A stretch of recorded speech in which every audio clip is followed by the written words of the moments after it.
Well, hello, Money Lover. Today is a follow-up interview between me and my husband, Robert Hendershot. If you listen to episode 249, you listen to us talk about our financial journey leading up to the 10-year anniversary of my company, and how we thought about and hung out with our money and dealt with our money and allocated our money and how it took care of us as a result. And now we're going to talk about what comes next, because in the last 12 months, it has come to fruition. It has come to bear that my husband is winding down his hedge fund and has no future employment prospects, which means he's retired. So, what's it like in your first week of retirement, honey?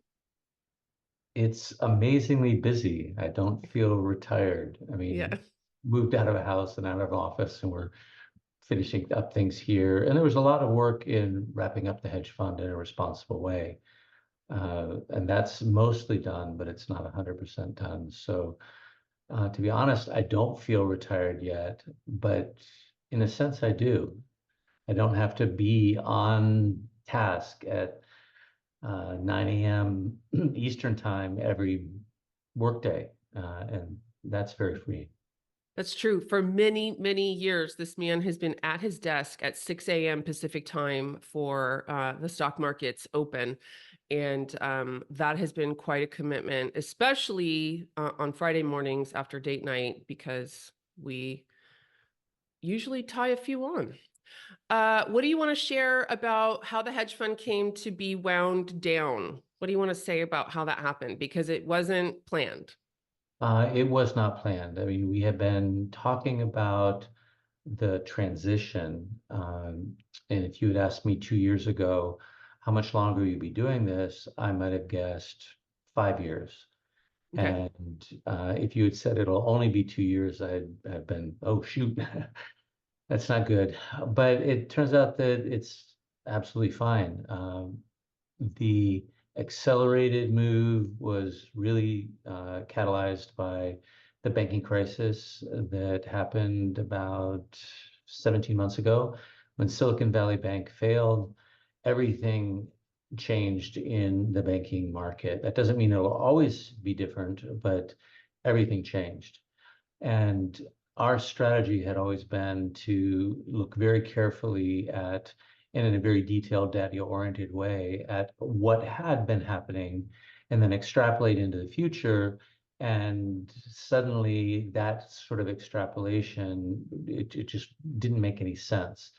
And so we struggled with it for about 10 months to see whether it made sense. You know, you could have made the same argument after COVID hit and things bounced back quickly, and the fund did great in 2021 and in 2022. And we were open to that being the case. And then earlier this year, there was a second mini crisis that sort of convinced us that it was going to be a long slog. And what we do is fun and lucrative when things are going well, and it's not as much fun and it is not as lucrative when they aren't. So waiting it out, trying to hold on and rebuilding after things recover just didn't seem very attractive, especially after we looked at where we were financially. And you can always say, well, we could have it would be great to have a little more money, but that's a never-ending cycle. You never get to a point where you would Next easily. dollar hurts. Exactly. Right. And so that's really how it came to be. The the attraction of keeping it open went way down, and we decided to wind it down. So I just want to point out to those of you who are listening, if you listen to episode 248, where I talked about the worst financial advice that I hear, read, see on the internet. And I was talking about how active management 99% of the time doesn't pan out. It does for some people. And Robert is an example of someone for whom it did pan out for several years. And then it stopped panning out. So I said the stock market in that episode, I said the stock market is vast and brutal. And you came upon the brutalness of it and decided to opt out. exactly. So let's talk about the conversations that you and I had about our finances that had us say yes to, I guess it's fair to say you're no longer gainfully employed. Um, what? I am temporarily retired, and that's the same as not gainfully employed. Yeah, correct. So we talked about, and you can uh speak up anytime if anytime you think of something that's material. We talked about how much money there was, and we mentioned in the last episode that some of our money is in the diversified portfolios that I build for clients at Hendershot Wealth. A meaningful piece is in your 40, the equivalent of a 401k at Santa Clara University. I think it's actually a 403b. And then a good amount of our money was in the hedge fund, right? That's right. And then in the last 5 years, a good amount of money has been in real estate. And we'll say more about that. Well, we talked about it, but we decided to buy a home in 2017, and then we decided to remodel that home in 2018. So by the time 2019 rolled around, we had a lot of equity in our California house, and then we put a down deposit on the house here in Puerto Rico, and then over Which we time, then couldn't get a mortgage for. and then we were in a position where we weren't in Puerto Rico, and getting a mortgage would have We been couldn't get a mortgage because we couldn't get anyone to to create a tax return for us because that's a our whole nother daughter got story. leukemia. It was really messed up. It was really messed up. Yes. So we didn't you have to have a tax return to get a mortgage. We didn't have that, so we did not get a mortgage. So we had to pay cash for our house in Puerto Rico. Yeah, so we had a lot of money. We still have a lot of money in residential real estate, but now less because we've sold the California house. So we now only own one house. I have said to a few people, I know no one feels sorry for anyone who owns two houses. However, it was a tremendous amount of hassle. I did not enjoy it. I will miss that house, but I'm glad to not own it anymore. So we looked at the amount of money that was going to come out of the hedge fund, the Santa Clara University, your employer sponsored account, our investments at Charles Schwab and the house. And we imputed a spending rate, this is exactly what I do for my clients. We said we can spend somewhere around 3 or 4% of that balance, assuming it's invested in a diversified portfolio on an annualized basis. I plan to keep working. So right now we think my income will largely cover our expenses. The nice piece of having to pay cash for a house that you didn't intend to pay cash for is, of course, we don't have a mortgage payment. So that's nice when it comes to planning for cash flow. Because our spending needs are lower than they otherwise would be. And we basically said, I mean, I said, and you agreed, I think we can afford this. I think it's okay if you don't have earned income right now. So that was, I don't know, it was like a life passageway or something, Well, I wasn't focused on it as much as you were initially because I was focused on the decision, like, were we going to do this? If we were going to do right? it, how are we going to do it? And so I was in the weeds. And then at one point, I remember coming to you and saying, well, does this work? And you said, we are overfunded. And so that took it off the table. I trusted your analysis, and it just became a question of, well, do I want to keep doing this? I clearly don't have to. Do I want to? Do you want to say anything else about that? Because you've been a man whose intellectual capacity has been fully engaged for many decades. What's that like for you?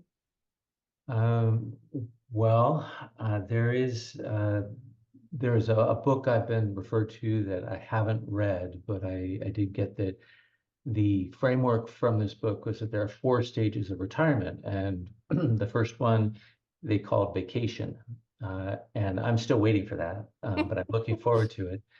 And then the second, which I can understand, is loss. Like, you've lost your structure. You don't have something that you need to do every day. You've lost part of your identity. You don't have something when people ask you, what do?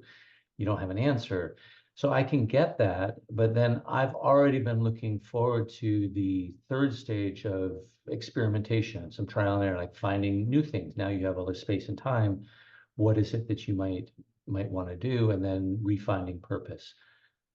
So for me, it's been waiting for the vacation to show up, Hmm. but also, setting myself up to jump over the loss part, because I do get it. We had conversations for probably 2 years about retiring from Santa Clara. I mean, it made sense for me to do it, but I really had my identity wrapped up in being a professor. That was my first career, and I've been doing it for almost 30 years.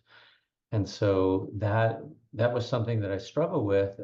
And once it got over the hump, and it was made easier because COVID made being a professor a lot less fun. And I've gotten disillusioned with education in general, formal education, and with the hedge fund was doing well. Like all of these things made it easier, but I've been there. I do understand the loss, but I do think I can jump over it this time. So I don't think that there will be a lot of sitting around wondering how can I fill my time, and certainly that's my experience so far. No, you do spend a lot of time there, right where you are right now at your standing desk, uh, creatively engaging your thought processes. So let's talk a little bit about what are the things that you have in place in the coming, in terms of you're not knitting socks, right? You do have some things in place. Why don't you share a little bit about what are the things that are in structure right now? Well, of course, so it's a hard question to answer because I really don't know, and I really don't think that someone like me is able to answer that question, because we've sort of reached, when you hit retirement, you've sort of reached the culmination, the summit. You go to school and then you get your jobs and you get your promotions and you get it, and then suddenly it turns down. And I don't mean that in a negative way. I just mean that there isn't a natural, you've climbed that mountain. And the question is, finding your next mountain, and then you have to go look for it.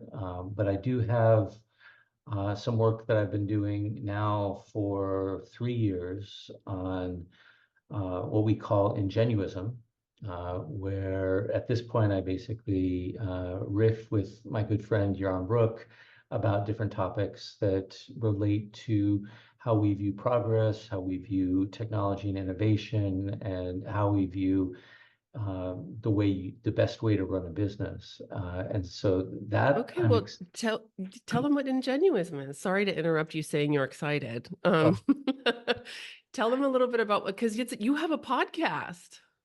Ingenuism is a framework for thinking about how you get stuff done. And it would be for how do countries get things done, how do companies get things done, how do individuals, how do clubs, and it relates to a pretty simple economic but very powerful economic model that distills out to the way you progress is a product of the learning that you do. And by learning, I don't mean learning other people's stuff, but learning about how to impact the world, like how to do things better.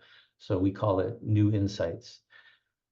Times how connected you are with the rest of the world. And it just makes a ton of sense, because if you come up with a great idea and you don't tell anybody about it, it impacts your business and your life, and that's meaningful. But if you tell people about it, then it impacts billions of people's businesses and lives. And so it magnifies the idea of connection. So once you get into that simple framework, there's a lot of nuance, but you start seeing the world differently, because you look at things that get proposed, and the current administration has a lot of ideas and potentially good intentions about how to get things done, but they're all inconsistent with ingenuism. They're all very centralized, very top down, where somebody somewhere makes a decision and then makes everyone else try and work with it. And that's the opposite of how we think, and all the evidence suggests things get done. What's And a so perfect example of something getting done through ingenuism? SpaceX is our our go-to example. You know, we had a big success with NASA, which is just a centralized government agency getting to the moon in the 60s. And that was amazing. So ingenuism isn't that you can't get things done with a centralized organization. It's that the most powerful and sustained progress comes from where you allow people to be creative on their own rather than having Which one. is what Elon Musk did. And then Elon Musk said, no, I'm going to do space differently because we had this massive stagnation for decades. And I'm going to build rockets. They're going to be reusable. They're going to blow up. But every time we're going to learn and they're going to get better. And, you know, people largely laughed at it. And now SpaceX is, you know, one of the most valuable companies in the world, not like in the single digits, but in the top 100, because they've lowered the cost of putting payloads into orbit by a factor of 10.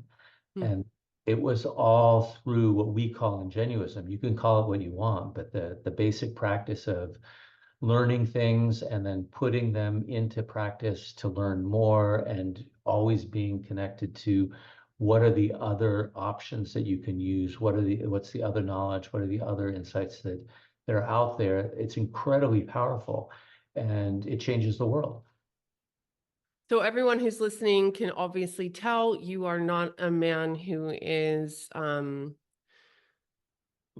uninterested in the world around him. I mean, I think there's an obvious comparison to draw because I think like the primary zeitgeist about retirement is it's a time to stop doing a crap job that for the most part you don't like. Right. So retirement is like, yay, you don't have to do that shit anymore. Right.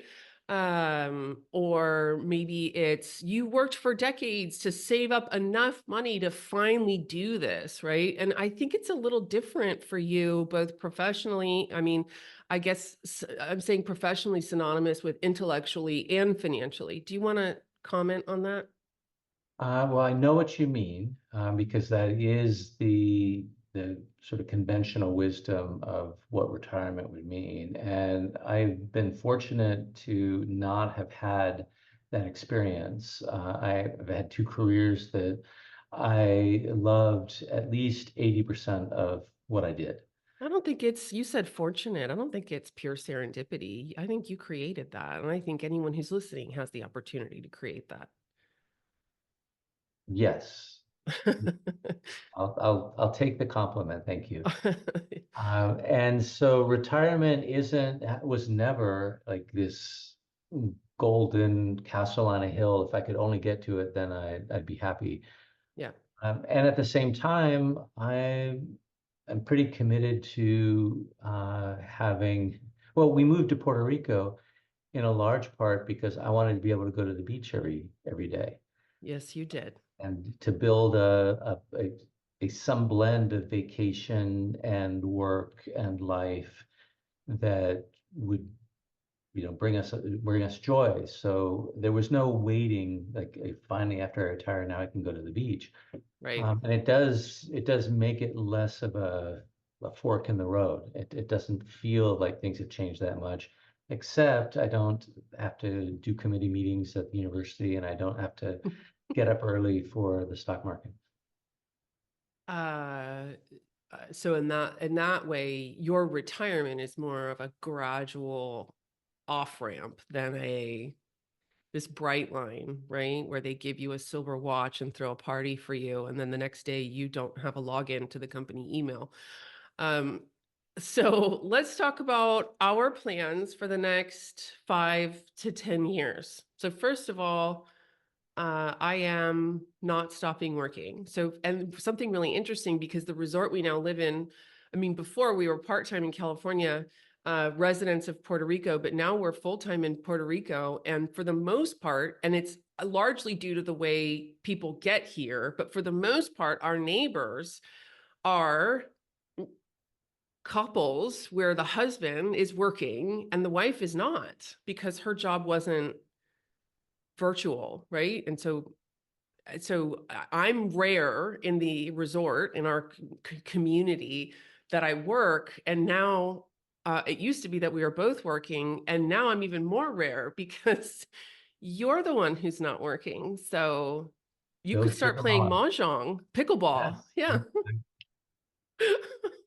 I mean, I remember we were out at dinner with that couple a month or so ago, and she said, "Oh, you're still working?" And I said, "Yes, I'm still working." So I am still working. I asked a question about our next 5 to 10 years, and then I interrupted myself. Please tell us about what do you think we're going to do in the next 5 to 10 years? Wow. I was hoping you were going to answer that question when you first posted it. Part of the being in exploration is not knowing that and not trying to know it. Because if I said, okay, well, I want to start another investment fund, I would immediately be limited.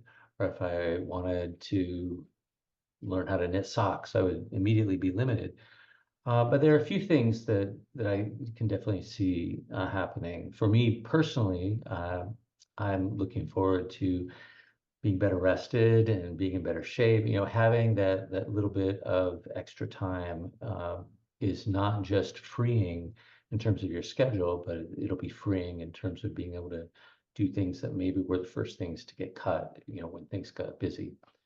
The second is, there's a lot of things in life that I have the capabilities of maybe a 10-year-old. Like I can cook and I can do a lot of Oh, things. you're gonna cook better?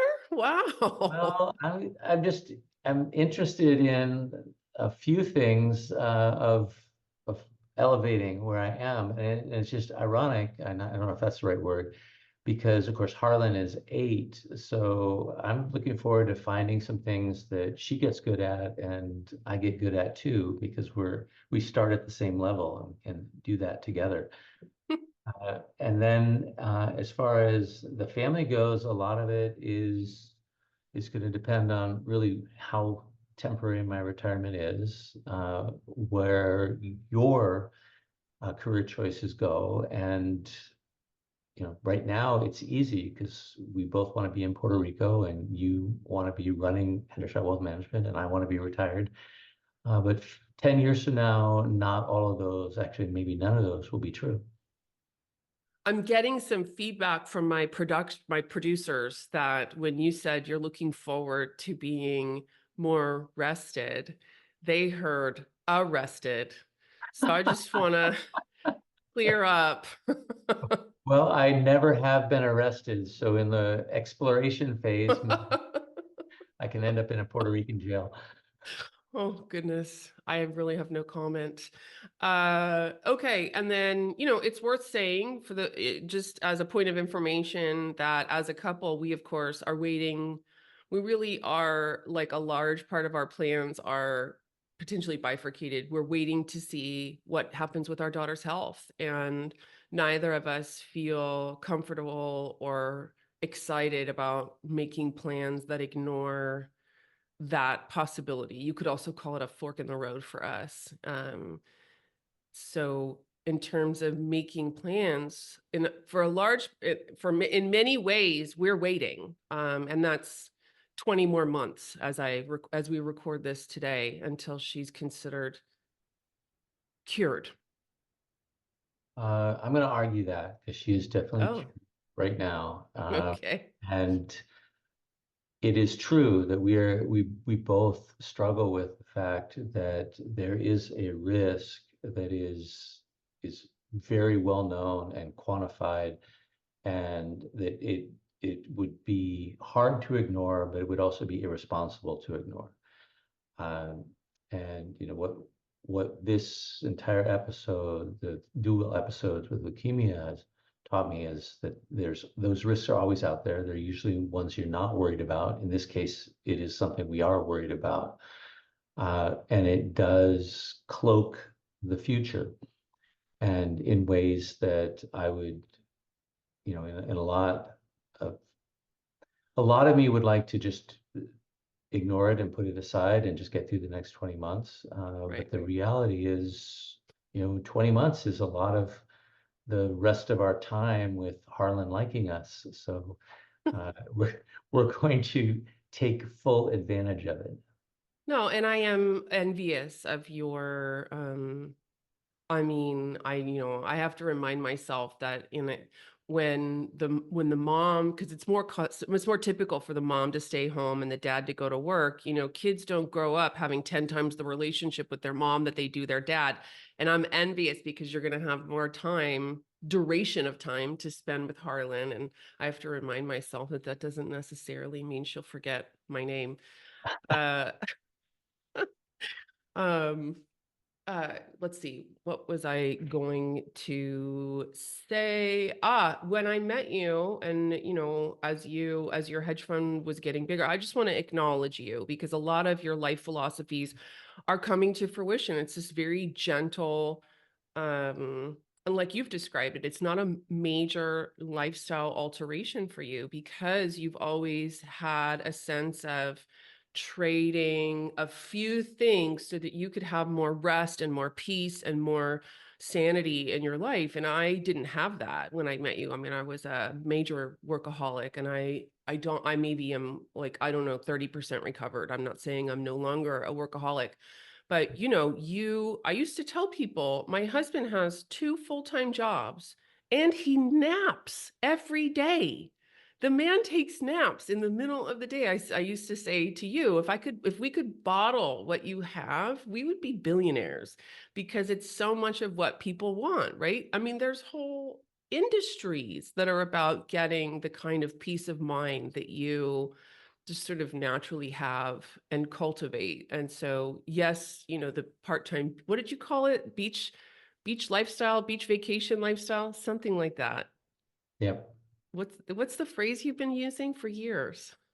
Uh, I don't recall living vacation or something.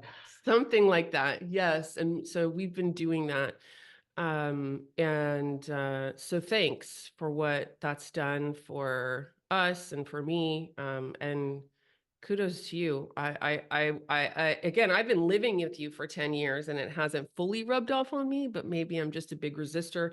You always used to call yourself in the hedge fund the man behind the curtain. And it's so obvious if you pay attention to my podcast or my company brand or anything that I created myself as the woman in front. And there's been a handful of times in life when I have run headlong into the massive capacity problem that can lead to. And I'm not saying personality brands are always a losing proposition. I mean, my business is great and profitable and makes me happy. And there are ways in which there's been more peace of mind possible for you. So I'm I'm watching, I'm learning. Oh, thank you. That's very sweet. Okay. Oh, thank you. I am sweet. Uh, is there anything else you want to share about retirement and your outlook before I ask you my signature question? What is your signature question?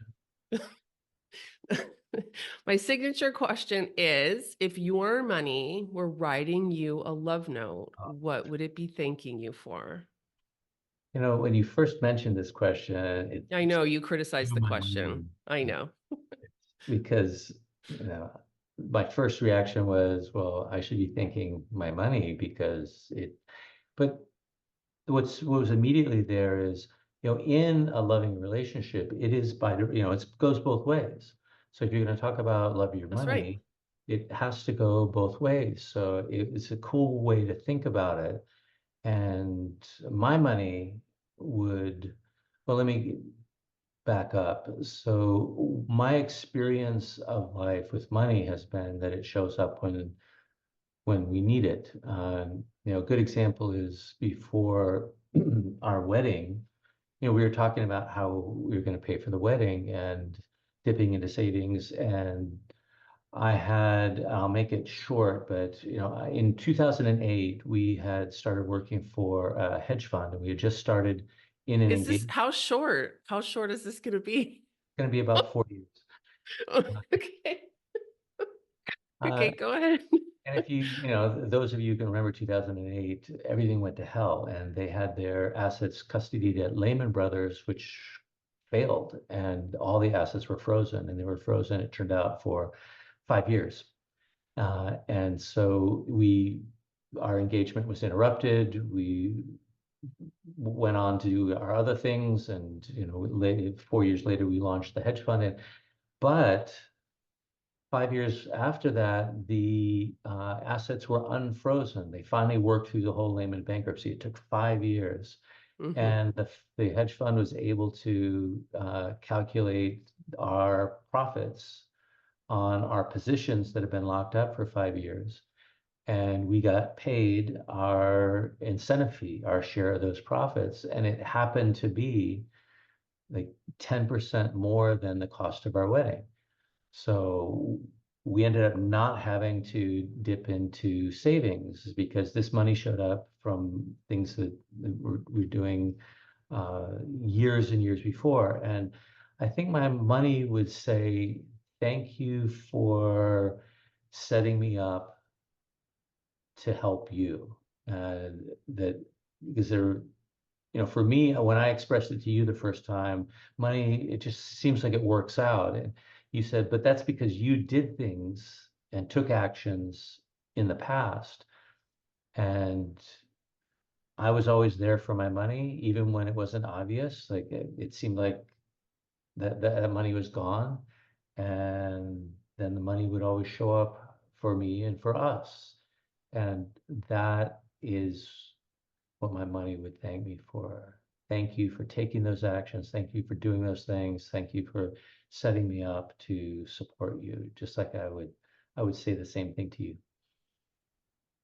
Yeah, and there is something a little bit inexplicable, or some might say woo, about how money does show up when you're in what I'll call a right relationship with money. It does show up when you need it. So I second that. Well, good luck with your retirement. Let me know how it's going. Every day, I will let you know every day. Let me know if you need any money. I'll send it to you. All right. Love you. Love you. Bye.